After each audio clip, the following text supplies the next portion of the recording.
You guys blew up my video on the South African Canadian author who was kicked out of a luxurious event full of the most powerful people in Canada because she pointed out to a room full of people with the power to do something about it that children are dying of malnutrition in Gaza. So I spent the last few days digging, and I've learned a lot more. Would you like to hear what I've learned? I've spoken to multiple sources who were at the event. Because they were concerned about repercussions for speaking to me and they provided me proof that they were there, I've agreed to grant them anonymity. Just a quick reminder, some of the most powerful politicians, political writers, journalists, and business leaders in Canada were in this room. And when Kagiso Lesego Molope spoke about children starving to death in Gaza and reminded people in that room that the day will come when they're asked what they did with their power, multiple sources confirmed to me the following things were yelled at Kagiso. Quote, Hamas caused it. Quote, fuck you, fascist. And quote, fuck you. There was also a call of, quote, free the hostages. And Politico reported Kagiso responded by saying, fuck yes, free the hostages. Now, despite getting some tips about who said what, I can't attribute specific remarks to specific people. But I had multiple sources confirm to me that one of the most vocal hecklers yelling while Kagiso spoke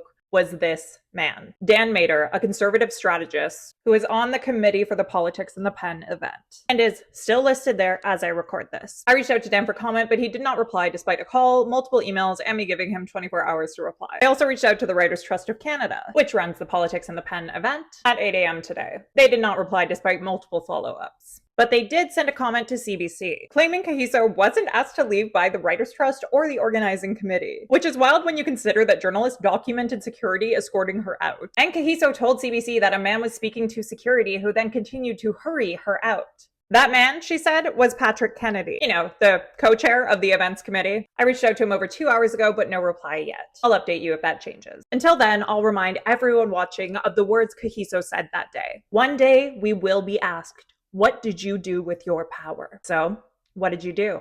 If you don't like the answer, change it. What do you think of all this?